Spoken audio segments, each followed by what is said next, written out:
Bismillahirrahmanirrahim. Assalamualaikum warahmatullahi wabarakatuh. Selamat siang rekan-rekan.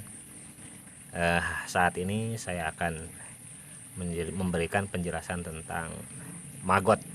Apa sih itu maggot? Banyak sekali rekan-rekan, sahabat, kakak-kakak yang ingin tahu apa yang dimaksud dengan maggot BSF. Tapi sebelumnya kita ngopi dulu. Bismillahirrahmanirrahim.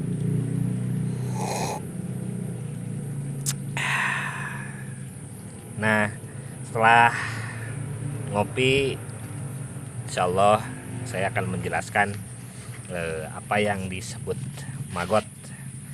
Ya, inilah maggot. Inilah maggot. Maggot itu adalah larva ya, sejenis makhluk hidup, bagian dari siklus kehidupan lalat BSF yang berbentuk larvanya seperti ini, yang putih-putih, itu disebut maggot. Nah, ini dia nih, maggot. Luar biasa, luar biasa.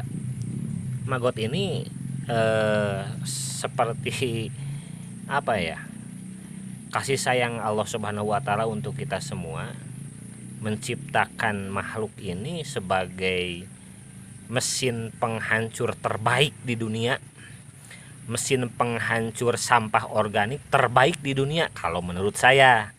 Kalau mungkin menurut rekan-rekan ya silahkan berpendapat, dan silahkan pendapatnya disampaikan di komen ya, di komen. Jadi sekali lagi, maggot adalah larva dari lalat BSF. Apa itu lalat BSF? Lalat BSF adalah sejenis lalat yang bentuknya seperti tawon, ukurannya panjang sekitar ya 1 cm sampai 1 cm setengah, warnanya hitam. BSF itu singkatan dari Black Soldier Fly, atau disebut juga sebagai lalat tentara hitam. Lalat ini tidak membawa penyakit karena selama hidup, siklus hidup dari lalat itu hanya 5 hari. Hanya 5 hari. Dari lalat-lalat BSF menjadi telur ya, jadi telur. Setelah telur menjadi baby maggot. Nah, seperti apa baby maggot kelihatannya? Nah, seperti ini nih. Seperti ini. Ini baby maggot atau anak maggot yang ini usianya mungkin sekitar 12. Ini bukan sekitar lagi, 12 hari. Ini yang saya urus 12 hari seperti ini ya. Nah, seperti ini nih. Seperti ini. Ini baby maggot umur 12 hari. Dari baby maggot setelah 12 hari maka akan menjadi maggot yang putih-putih. Dengan umur 20 hari akan seperti ini. 20 hari. Umur 20 hari. Kalau dari 20 hari sampai 25 hari akan muncul maggot-maggot yang sudah berubah menjadi kecoklatan tetapi masih bergerak seperti ini. Nah, seperti ini ya. Ini yang masih bergerak, coklat tapi masih bergerak. Ini disebutnya prepupa. Ya, ini prepupa. Dan kalau yang sudah tidak bergerak, ini masa bertapa atau inkubasi, persiapan menjadi lalat BSF, coklat tapi tidak bergerak dan sudah tidak makan. Ini disebut pupa. Nah, ini pupa. Ini banyak sekali ya. Insya Allah beberapa minggu ke depan akan menjadi bibit-bibit lalat terbaik, menjadi berkah tentunya. Insya Allah akan dijadikan maggot-maggot berkualitas bagus ini ya. Kembali lagi ya, udah tadi udah dibahas ya siklus hidup dari lalat BSF itu atau menjadi ke maggot itu selama berapa umurnya. Dari hanya 40 hari. 40 hari dari mulai telur ke telur kembali.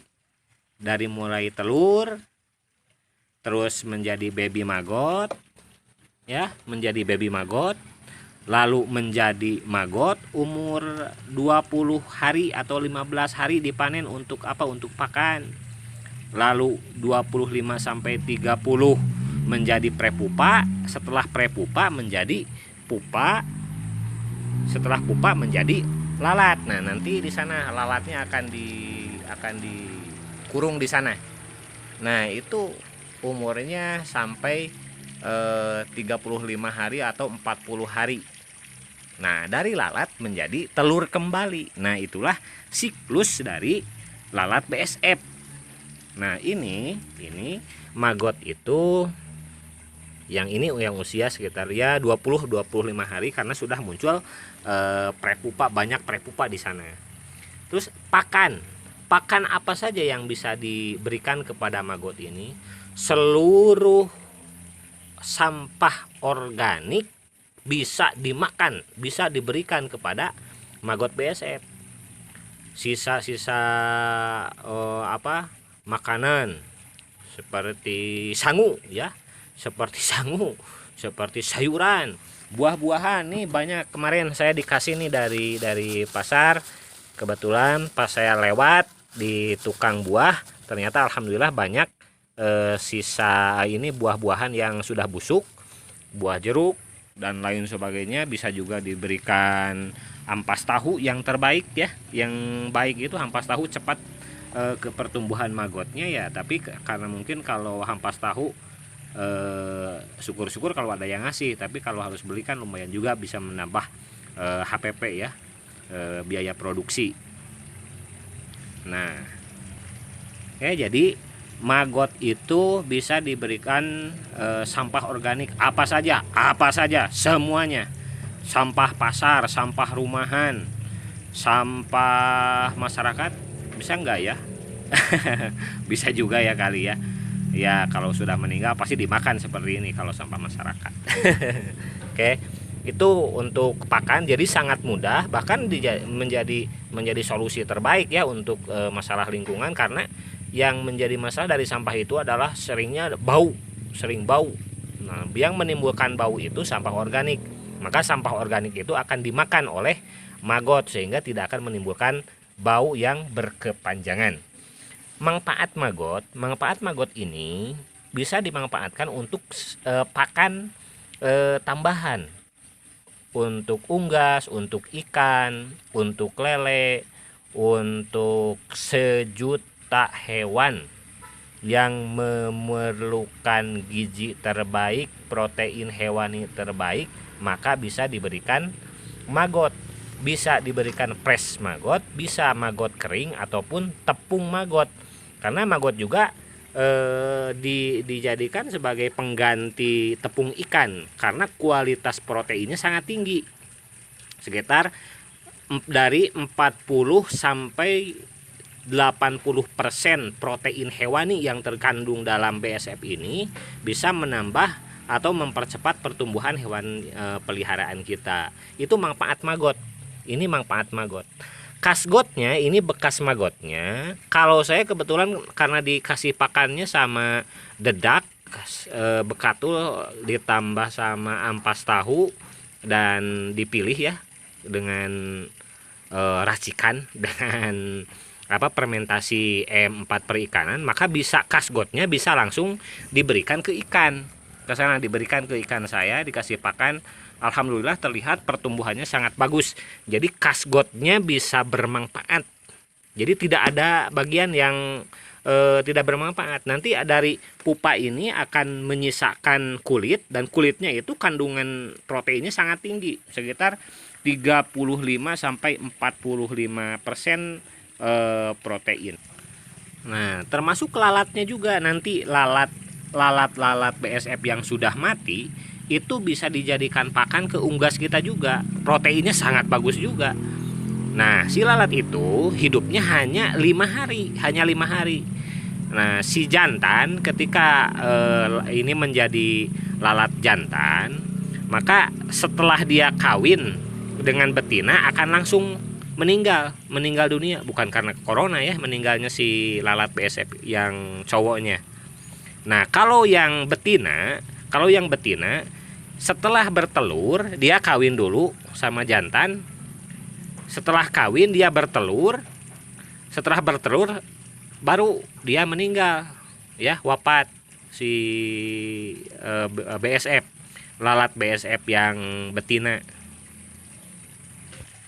Jadi tidak ada satupun bagian dari maggot ini yang tidak bisa dimanfaatkan. Bahkan ini sangat-sangat bernilai ekonomis. Maggot press maggot ya, yang ini yang putih-putih press maggot. Press maggotnya itu paling murah dari mulai 5.000 per kilogram sampai 10.000 per kilogram.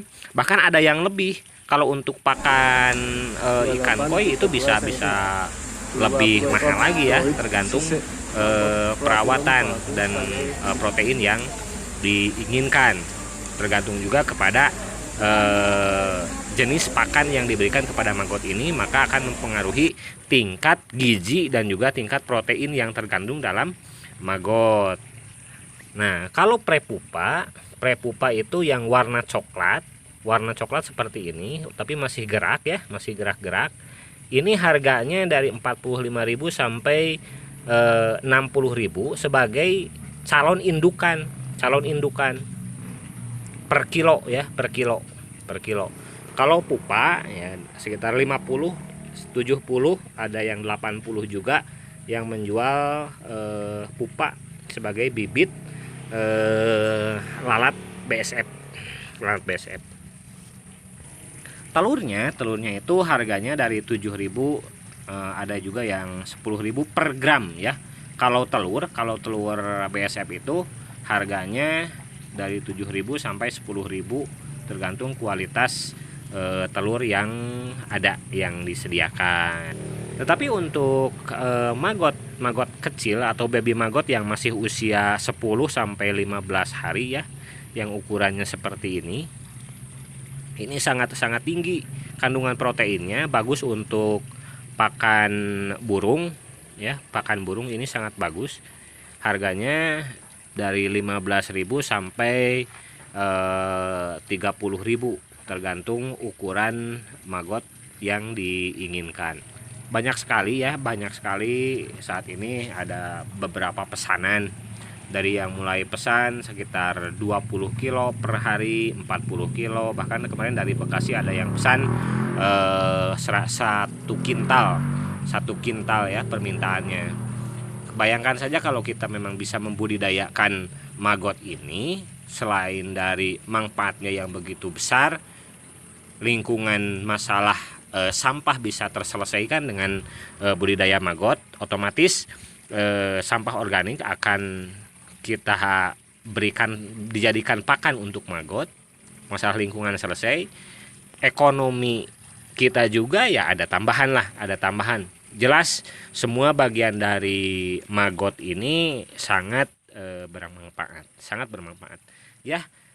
Demikian penjelasan singkat saya. Mohon maaf atas kekurangan kesalahan dalam penyampaian ini, karena dengan segala keterbatasan saya mohon dimaafkan.